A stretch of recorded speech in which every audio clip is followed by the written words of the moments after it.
5, 4, 3, 2, 1. Drop that. Welcome to the Test Guild Security Podcast. We're all getting together to learn more about security testing with your host, Joe Colantonio.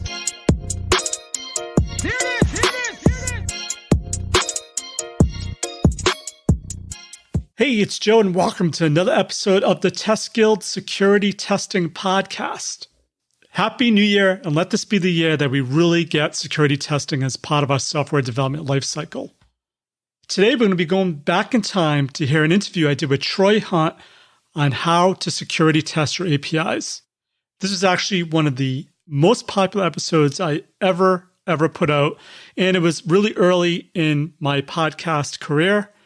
I don't even think I'd be able to get Troy Hunt to respond to me nowadays, so that's how long ago this was. But the content is still relevant, and we're going over APIs, which I think is going to be even more and more popular in 2020, especially as more IoT devices go online. For those that don't know, Troy Hunt is a Microsoft Regional Director and MVP for Developer Security and a full-time author for Pluralsight. That's where I actually first heard of Troy, and this episode was based on his course, Hack Your API. Since I interviewed Troy way back in 2014, he's become an industry leader in the security space and produced more than 20 top-rated courses for Pluralsight. I even think he appeared before Congress to talk about security, so really knows his stuff, and I'm still really excited about this content, and that's why I wanted to share it with you, since I think it's really relevant, especially as we go into 2020. Check it out.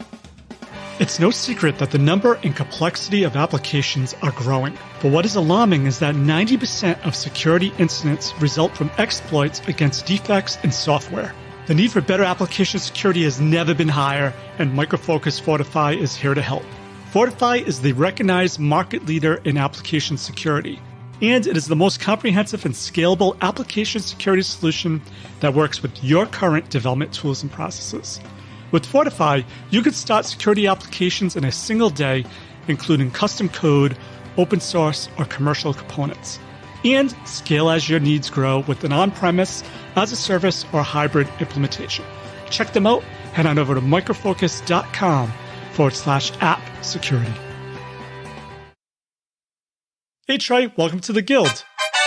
G'day, Joe. Thanks for having me. So before we get started, could you just tell us a little bit more about yourself? Yes, I am, as you can probably hear, an Australian. I am an Australian Microsoft Most Valuable Professional for Developer Security, which is a very nice award they give me. I'm not a Microsoft employee, but they give me a nice little recognition for the things I do in the developer security space, and particularly in the internet security space of web apps and APIs and all things HTTP. Awesome. Yeah, I'm really excited to have you on the show today. I recently took one of your Pluralsight courses, How to Hack Your APIs. Can you tell us why you think API security is so important? Yeah, I guess there's a few different things there, Joe. So one of them is that when we look at the web holistically, vulnerabilities in web applications in many ways are much easier to find than in APIs. So a really good example is the use of SSL. So you go to your bank, you see HTTPS in your browser, you see a padlock icon, you can look at the certificate, you get this sort of assurance that your credentials and then all the information coming back is going to be secure. Now flip that over to the mobile app world where you've got a custom-built app that's doing some sort of web communication in the background, and you get none of that. So you get no assurance of who it's talking to. You get no assurance of if it's talking to it securely. So that's one thing. The other thing is that these apps tend to gobble up a lot of nasty security implementations. So, for example, on SSL again, if you go to a website in your browser and the certificate is invalid, there's bells and whistles and bright lights that go off everywhere. In your mobile apps, you see nothing. And as it turns out, a lot of mobile apps are either not using SSL correctly or at all, or they're using things like invalid certificates. So they've basically got very, very poor implementations. So that's one. And I guess the other thing that's really significant here is that we do have a bit of a gold rush, if you like, of internet-connected things, whether they be apps on mobile or whether they be the physical things in this new Internet of Things world that we're entering. And what tends to happen when we have this gold rush of people trying to rush stuff to market is shortcuts get taken around things like security. So I guess a combination of that sort of little bit more abstraction between the consumer and the actual services that are being hit and the rate at which these things are going out makes it a little bit of a perfect storm for vulnerabilities in our APIs. Great. Yeah, I definitely agree. It's a timely course. I read somewhere that in 2020, there would probably be over 50 billion objects connected to the internet. And I assume most of these things would be headless API type transactions going on. So what would you say are the high level concepts a test engineer new to API security testing should know in order to get started?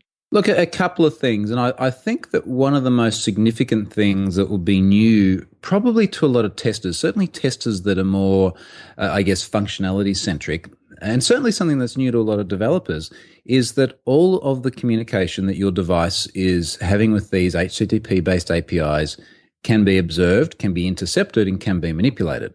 And that, to me, is sort of what I see being the light bulb moment for most people, where they go, oh, okay, so every time this app, which I've built and I sort of quote-unquote own, I trust, is talking to these services that I also built and I own, yet someone is able to sit in there in the middle and see what's going on. And not only can they do that for HTTP-based communications, but they can do that for HTTPS-based communications if you install a self-signed cert on the device. So I think that the number one thing here for testers and developers alike is be conscious that everything is, for all intents and purposes, in the public domain. So that's where I'd start. And I think then in terms of testers, it comes down to understanding what are some of the common patterns of risk or really just poor implementations in many ways that we find in these APIs. So things like insufficient authorization.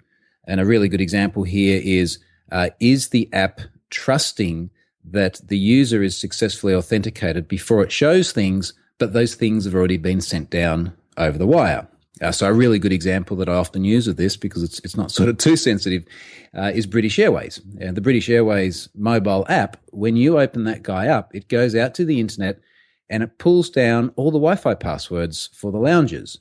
Now, you're not meant to see those until you actually authenticate to the app, yet it's already grabbed them, pulled them down over the connection, stored them in the device, expecting that you'll authenticate, but you can just jump in the middle and intercept them. So they're the sort of patterns that I often see that I think testers need to be aware of. Your course is really eye-opening. I would recommend to anyone listening to head on over to Plural's site and sign up for a month and just try it out. This course is awesome. And it's so eye-opening because you actually give real-world examples and you walk us through and show us how easy it is actually, like you said, to intercept the messages and communication going on. And, I was just shocked on some of the things that you can actually find out about. What is a man-in-the-middle attack? It seems to be one of the more common security attacks a hacker would use. It's certainly one of the things that we most commonly defend against. So a man in the middle, in a very broad context, is effectively some malicious party sitting between a communication that's happening between two parties. So if we think about this in a web context, if you've got a browser talking to a server and it's connecting out via, say, your home router and then out to your ISP and then across the internet to a server, what happens if the ISP is monitoring your communications? And we see this happen a lot overseas, and ironically, we know it happens in the US now via the NSA, and I'm sure that if our government has enough money, they're probably doing it too. So a man in the middle is where there is someone sitting in the middle of that communication. And of course, this is why we have this thing that is SSL or TLS or HTTPS. We tend to use those terms a bit interchangeably, where we have end-to-end encryption of the connection. It's to ensure that if anyone does sit themselves in the middle of that communication, they can't either observe what's going on, and they also can't manipulate what's going on. So a lot of people forget it's not just about making sure that your things aren't seen, it's that your things aren't changed as well. I think another example you gave in the course is how you can intercept messages from your mobile phone, but also things that you wouldn't think of. You have an example of an internet scale, how even though you can't interface with it directly, there are ways that you can still hack into that and find the communication that's going on between it. Yeah, so this is where it starts to get really interesting because, as you mentioned before, we're getting all of these internet-connected things. We're entering the world of IPv6 and everything with publicly addressable unique IDs, and we're sort of getting to this point where, and I'm not sure why, but our fridge needs to talk to our toaster, needs to talk to the kettle, and all of these things are sort of connected. And of course, the interesting thing here is that all of these connected things when they do talk back to services centrally, that they do tend to talk over HTTP or HTTPS, and all of those things are interceptable. So even though we might not be able to, say, go to my bathroom scales, I've got a set of those nice Withings scales, I can't go to those and change the proxy to send the traffic through Fiddler like I show with mobile devices in the course. You can still intercept that traffic. So I could ARP poison the device, so have that device route its traffic through another intermediary, which then dumps all the packets that are going through. I could connect that device to a malicious wireless access point. So you mentioned Pineapple. There's a device called a Wi-Fi Pineapple that acts as an access point that you can connect to like any Wi-Fi connection and dump every packet that goes through it. And we can then inspect that. So the message there for something like the scales, or you can even get a connected fork these days. All of these things are connected. So for all of these things, we can look at what are the services they're talking to, what's the data it's sending, and also how the service is responding. All of that can be observed and all of that can be probed. Interesting. So someone listening that might be new to this or haven't seen the course might say, big deal. Of course, all the data is encrypted. So who cares if people could see the communication going on? What would you say to that? So we got to separate the issues. So one of them is confidentiality, insofar as can a man in the middle, let's say the NSA, because it's still kind of topical a year later. Let's say the NSA is looking at what my body weight is. So we're not too worried about that. Or at least I'm not too worried about that. I don't really care if the government wants to see my weight. What's more interesting, though, is if I'm an attacker, and I have the scales, a set of scales, and I actually look at the traffic patterns and I look at the services that it's calling and the data that it's sending, could I possibly then exploit those services? So once I've discovered them, for example, the service which brings back data, can I change my user ID to someone else's user ID and get their data? Okay, so can I actually subvert the authorization protocols that are in there and pull back information I'm not meant to get access to? So that's the sort of thing that we're more worried about in a case like the scales. What tool do you normally use to capture this information? So the easiest tool that anyone can use to go and test this sort of thing now is Fiddler. And Fiddler is a pretty popular tool among many developers, and many of them use it for debugging so that they can look at the HTTP request that the PC they're running it on is sending to a service or to a website. And what a lot of people don't know is that Fiddler can actually act as an HTTP proxy. So when you go into the settings in Fiddler, there's a connections tab, and you can say allow remote connections. Now, as soon as you tick that guy, you can go to your iPad or any other device that you can configure a proxy on and tell it to use the IP address of your PC as a proxy. So effectively what's happening now is everything you do on that device is now routed through Fiddler. So just like you can open Fiddler and see all the requests from your PC, you can see all the requests from this external device. And that's how simple it is to actually find how the device is communicating with the back end.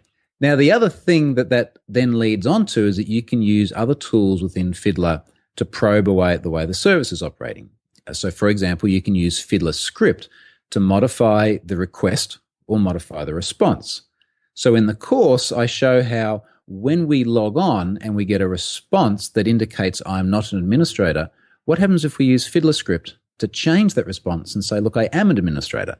How does the app respond differently, and is there a vulnerability in that? A lot of this seems kind of manual. Is there a way to automate security testing? Or is there a way to run known attacks, then maybe a test suite of security tests you could run against your APIs? Or is it really more of a hands-on kind of hacking away to discover what those particular holes might be in the API that you're developing? It's a bit of both. So certainly there are tools that can automate security analysis. I wrote something very recently about a tool called NetSparker, which is very good for testing website security, where you just plug in the root URL of the website and it crawls through and makes tens of thousands of requests and looks for common vulnerabilities. You can use that to some degree for your APIs, but the APIs don't tend to be discoverable in the same way that resources on a web page are. You don't have hyperlinks to resources that can then be easily discovered. So I think for testing APIs, it is a more manual process. Some of the automated tools are still good for looking at, say, server configuration vulnerabilities. So is it leaking information it shouldn't in terms of, say, internal error messages or excessive headers or things that it doesn't need to disclose? So the tools are good for that. But particularly for APIs, you really want to look at what is the device doing, how's the device communicating, and then try and probe away at I guess, really the business logic and the semantics of how it works. And that's something that's a lot harder to automate. This brings up another question I think about, especially for a team that's new to security testing. They have a 2-week sprint, and they have a lot of things to have on the definition of done. One of them, say, being security testing. So where in the software development lifecycle do you think security testing should be performed? Is it a one-time operation, or is it an ongoing event that you normally do throughout the lifecycle? Yeah, everywhere. That's the easy answer. So look, it often tends to be a very retrospective sort of event. But one of the things that we know from building software is that the further down the life cycle of development a change is made, the more it costs. So, for example, if we can change the way we want the thing to operate in the requirements phase, it's much cheaper than in the design phase, which is much cheaper than in the development phase, which is a lot cheaper than the test phase. So the earlier we can make these decisions and solve these problems, the better. So for me, that boils down to a couple of different things. And one of them is having well-trained developers that actually understand the security paradigms. And that's really why I write these courses, because those are the guys that we most want to influence. Because if we can get those guys right, when we do security scans right at the end of the project, we're going to find a whole lot less stuff, and it's going to be a whole lot cheaper to fix. Now, we should still do that, and I do like the idea of having dedicated security professionals who may not be developers and frankly, many times may not even be on the same planet as them. But they come at things from a very different angle with a different view, and they usually find things that the developer won't. So I think it's good that they are in the process as well. Now, it then becomes a question of, are we working in some sort of iterative, agile fashion where we can do that multiple times throughout the project? That's always a good thing. Or at the very least, let's make sure we do that at the end. And of course, the life cycle of an app doesn't just end when we release it either. So is there any sort of continuous monitoring? The number of times I've seen someone push a change where they just changed the error configuration to debug something, and then 6 months later, it's still spitting out internal implementation data. So an ongoing continuous analysis is also a good idea. So Troy, besides Fiddler, what are your thoughts on Wireshark or Metasploit? So they're both very interesting tools. So Wireshark for packet capture and analysis. So you're really getting down beneath just the HTTP level, which is where Fiddler tends to live. And you are getting down to individual packets across all sorts of different protocols. So that will get you right down to the metal, and it will get you a lot of detailed information. It's harder to get your head around as well. It's harder to digest than just one HTTP request, because now it's a series of packets that you now need to sort of associate back together and draw some conclusions from. So very good stuff, but requires some attention to get the most out of it. And Metasploit, being very penetration tester-centric, it's a pretty serious product made by a company called Rapid7. I've seen some of what Metasploit does, and it scared me. It confused me as well at times. In many cases, we are getting down to some very, very low-level stuff. But what tends to happen with Metasploit is that when a vulnerability arises, they get modules built onto it pretty quickly. So we're talking about this the day after a fairly serious vulnerability has been released to the web in terms of this bash bug. Inevitably, we will see a Metasploit module. If it's not there already, I'll be quite surprised, which will help penetration testers find at-risk systems. So it's a very, very full-on piece of kit aimed very squarely at security professionals. Great. But it almost sounds like Fiddler to get started is more than enough. It'll get your team talking about security and finding issues probably right off the bat. And I believe in your first Hack Yourself First, you actually go into it in detail how to use it. So it gives you a good overview to get started. Yeah, correct. And the reason why I advocate Fiddler is that for the audience I speak to, which is developers, it's a familiar tool that you can get your head around very quickly. I think if I sort of introduce developers directly to Wireshark, they would kind of go, "Oh my God, what is this?" and which is what I often do when I open it up. Right. So I think Fiddler is a good kind of low friction way to get started doing this. And frankly, when we're talking about looking at HTTP traffic, it's all you need as well. Are there any security frameworks or best practices that are well known that people should be following? Yeah, so OWASP is a really good resource. OWASP is the Open Web Application Security Project. They're a very well-renowned not-for-profit organization that produces a number of different artifacts about web security. And one of the artifacts they produce is called the OWASP Top 10 Web Application Security Risks. And in fact, I've got a number of courses on Pluralsight about that as well. And that tends to be a very good go-to resource for securing your web apps. And they do also have one for mobile too. They've got one specifically around mobile, not necessarily specifically around APIs. That probably falls a bit into both categories. But they've got great resources, and I find that they tend to be really good reference points where I can send developers, or in my normal work, if I get anything outsourced to vendors, I find that that's a really good place to send vendors in terms of these are the security standards that we expect. And hey, it's an open, not-for-profit organization without a vested interest in any one given technology too. So there's a language that we can all talk. Is there one thing you see over and over again that engineers designing APIs are doing wrong that expose their APIs to being hacked? I think the most common one I see is improper SSL implementations. And improper is a bit of a broad term, but it's sort of the things we covered earlier on. So not using it at all is a very improper use. The other one being not validating certificates. So there's a really interesting trick I show in the course where with Fiddler, you can load a certificate onto the device. So, yes, you can effectively compromise your device and you can see all the traffic of apps that are doing it properly. But if you don't load the Fiddler certificate on the device, but you tell Fiddler to intercept SSL traffic, it re-signs the traffic with its own certificate. So by the time your device is actually loading this HTTPS address, it's getting a certificate that's not valid. Now, the interesting thing there is, does the app then say, hey, this certificate is not valid, you shouldn't be here, or does it just simply process the request? And as you would have seen in the course, Joe, some apps, even some very prominent apps, just happily process the request because they're not doing validation. And developers do this because it makes life easy. So they're building services there on their local PC. Let's not worry about going out and getting a proper certificate from a certificate authority. What we'll do is we'll turn our own self-signed one, which won't be valid on the device. So we'll turn off certificate validation and then they just leave it off. And I've seen banks do this as well. This is not just, some guy in a garage made a bad mistake one day. This is multi-billion-dollar organizations. So that was actually an interesting one when I found that one. Wow. It happens.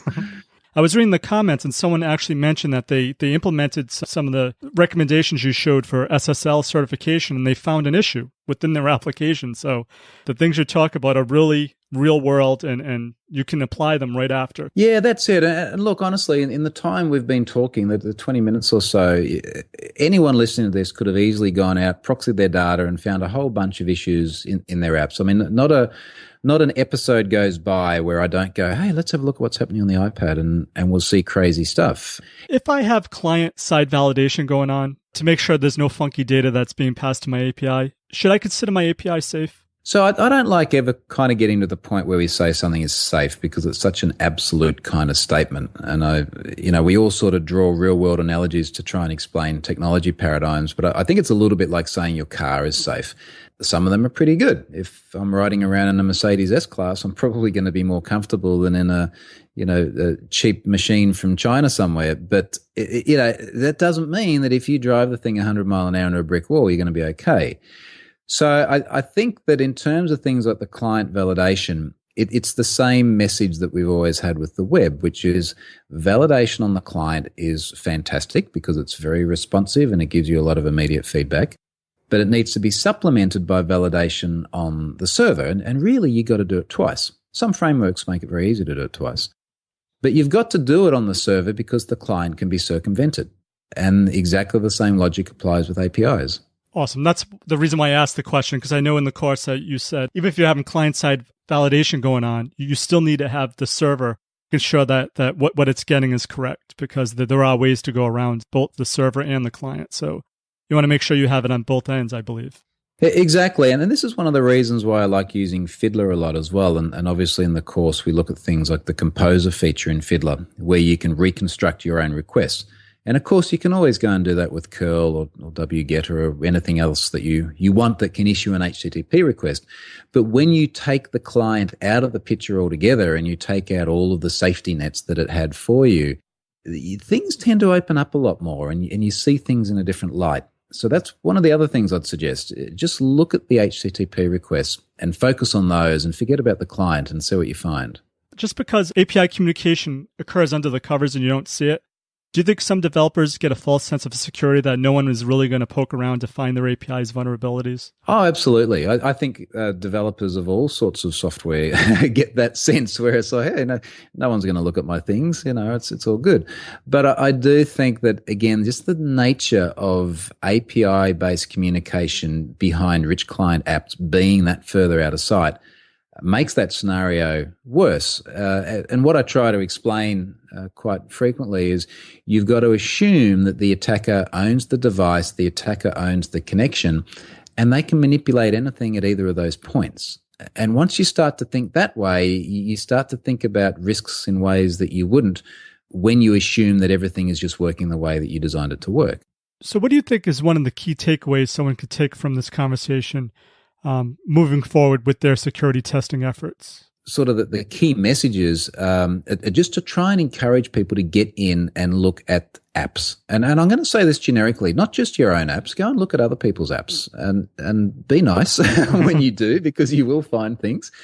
But I find that when you start to look around at the broader spectrum of how these apps are operating, you're probably going to be a bit scared and disappointed, and that's maybe not always a bad thing. But you do tend to start picking up on some of the patterns that you probably don't want to see in your own apps. So, go and sit down one afternoon for an hour or so and proxy your traffic and just start opening stuff and see what it does. And I don't think it's just me, but it's quite a fascinating thing when you do. I agree. I mean, just like I said, watching your training video and seeing what's actually being exposed really blew my mind. So I can't wait to start it on my network and take a look at some of our applications to actually see what's being passed back and forth. And I think it's actually going to help start some conversations around security and start questioning things. Like you said, do we really need to expose this? And if not, maybe we should just have a little foresight and take care of it now before it does become an issue. Yeah, and also ultimately going back to the title of the course, Hack Your API First, the whole premise of this, and this is actually a follow-on from another course called Hack Yourself First that was more web browser-based centric. All of this is about how can you find vulnerabilities in your own things before other people do. And my belief is that unless developers build up the capabilities to actually exploit these risks, it's very hard to defend against them. So yeah, sort of take the time to put your attacker hat on and really try to hack yourself like they would hack you. Okay, Troy, before we go, is there one piece of actionable advice you can give someone to improve their API testing efforts? And let us know the best way to find or contact you. So the one piece of advice is proxy your device. So proxy your device, run your app, watch what's happening. That's just the number one thing, and everyone can go away and do this right now. And if you're not sure, just Google proxy whatever my device is via Fiddler, and you'll find it in a few minutes. Contact-wise, I am at Troy Hunt on Twitter, just at Troy Hunt, and my blog is troyhunt.com. And most of what we spoke about here is, if it's not in my courses, it's in my blog, and my blog has links through to all the courses and an email link and all that sort of thing as well. So they're the best ways to get in touch. Thank you, Troy, for your security testing awesomeness. For links to everything of value we covered in this episode, head on over to testguild.com/S like security 03. And while you're there, make sure to click on the Try It Today link under the exclusive sponsor section to learn all about Micro Focus Fortify, which is the recognized market leader in application security. You definitely want to check it out. So that's it for this episode of the Test Guild Security Testing Podcast. I'm Joe, and my mission is to help you succeed with creating end-to-end, full-stack automation awesomeness. As always, test everything and keep the good. Cheers. Thanks for listening to the Test Guild Security Podcast. Head on over to testguild.com for full show notes, amazing blog articles, and online testing conferences. Make sure to subscribe to join the guild and continue your testing journey. This has been a Joe Calantonio production.